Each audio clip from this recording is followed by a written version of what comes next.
Welcome to Pramukh Mantra. Unlock your inner strength. જો અર્જુનને પણ તણાવ ઉભ્યો હતો, કુરુક્ષેત્રના મેદાન ઉપર એમણે હથિયાર નીચે મૂકી દીધા કે મારા સગા સાથે હું નહીં લડું, મારા સખા કે મારા વડીલોને હું મારી નહીં શકું.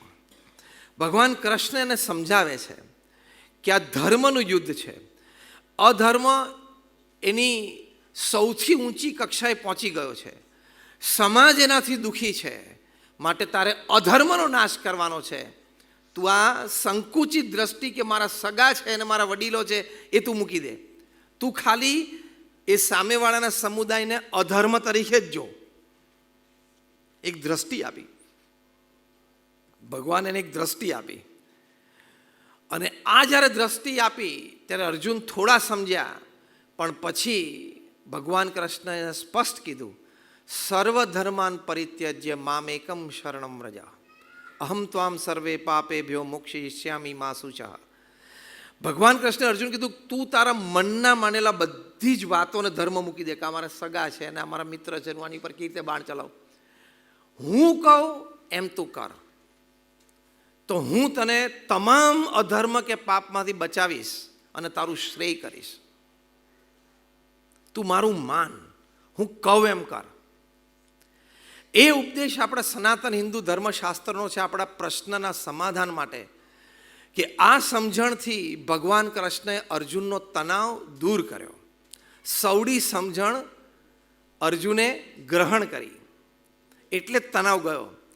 એમ આપણે પણ સર્વધર્માન પરિત્યજ્ય, ભગવાનનું એક શરણ લેવાનું, ભગવાનનું શરણ કરવું એ આપણા સત્શાસ્ત્રનો અભિપ્રાય છે.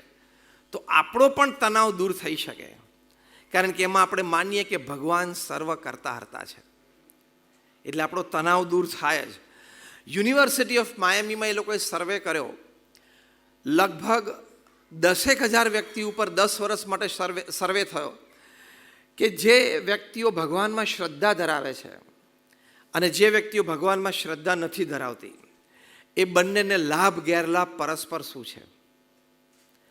What advantage a believer has over a non-believer. વર્ષોના સર્વે પછી એ તારણ ઉપર આવ્યા કે 3 વાત ભગવાનમાં શ્રદ્ધા રાખનાર વ્યક્તિને નહીં રાખનાર કરતાં લાભદાયી છે. એમાં પ્રથમ વાત લખી કે જે ભગવાનમાં શ્રદ્ધા રાખે છે એમાં ટોલરન્સ અને એક્સેપ્ટન્સ એનું લેવલ ઘણું સારું છે. એટલે કે સહન કરવું અને સ્વીકારવું. સહન કરે અને સ્વીકાર એટલે તણાવ ઓછો થાય, હા કે ના? સહન કરે અને સ્વીકાર કરે તો તણાવ ઓછો થાય. અમેરિકામાં સ્વામિનારાયણ અક્ષરધામમાં મ્યુઝિયમ તૈયાર થઈ રહ્યું છે સનાતન હિન્દુ ધર્મનું. પૃથ્વી ઉપર 1 લાખ મ્યુઝિયમ છે. હા, એમાંથી 50,000 મ્યુઝિયમ તો ખાલી અમેરિકામાં છે. પણ આ 1 લાખમાંથી સનાતન હિન્દુ ધર્મનું એક પણ મ્યુઝિયમ નથી. આવા 3 ફ્લોર ઉપર સ્વામિનારાયણ અક્ષરધામ રોબિન્સવિલના કેમ્પસમાં 1 લાખ સ્ક્વેર ફીટ ઉપર સનાતન હિન્દુ ધર્મનું આખું મ્યુઝિયમ તૈયાર થાય છે. આવતા 6-8 મહિનામાં એ ઉદ્ઘાટિત થશે. એમાં 12 તો આર્કિટેક્ચરલ રેપ્લિકાસ છે. એ ધારો કે અજંતા ઇલોરાની કહેતા હોલની આપણી સાઇઝ છે, એનાથી અડધી સાઇઝની. કોનાર્ક મંદિર તો એ અડધી સાઇઝનું. એ 12 આર્કિટેક્ચરલ રેપ્લિકાસ કે આ ભારત વર્ષની આ વિશેષતાઓ. પછી 40 મલ્ટીમીડિયા શોઝ છે. આ પાછલી દિવાલ છે ને, અડધી દિવાલ એટલે મોટી એક સ્ક્રીન, એવી 40 સ્ક્રીન છે. 2 મિનિટથી માંડીને 12 મિનિટના શોઝ.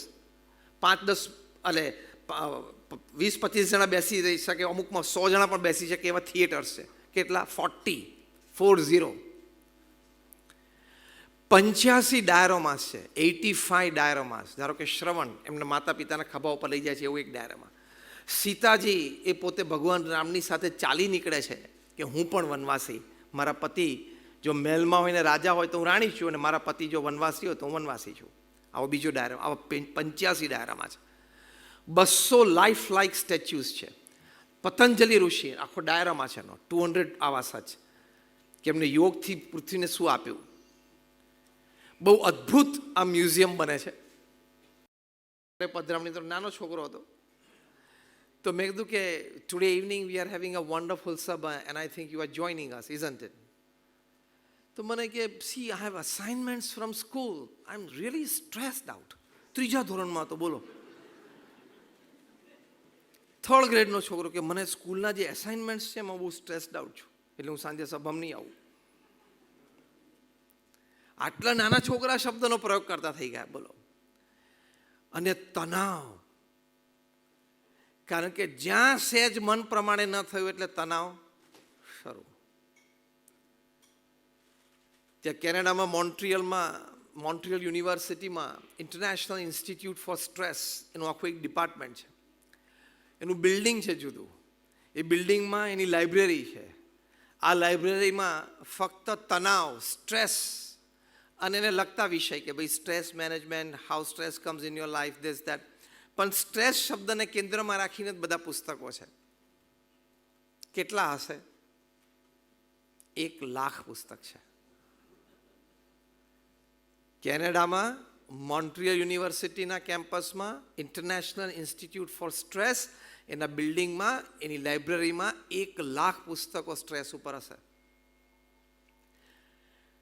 એક સ્ટેટિસ્ટિક્સ પ્રમાણે 2040ની સાલમાં હાર્ટ એટેક પછી બીજું મોટું દુઃખનું અને મૃત્યુનું કારણ એ તણાવ રહેશે, સ્ટ્રેસ.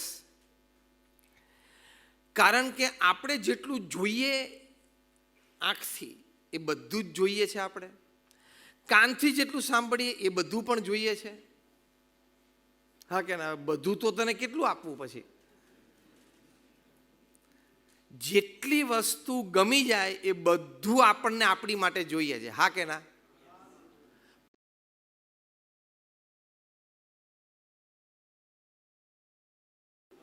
આવે છે. આપણી પાસે હોય ને એનો પણ તણાવ હોય છે. કેવી રીતે? તમે હુન્ડાઈ કાર નવી પરચેસ કરી, તમને આનંદ થયો,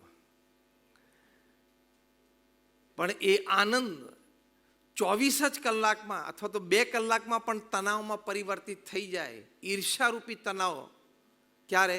તમારો પડોશી મર્સિડીઝ લાવે ત્યારે.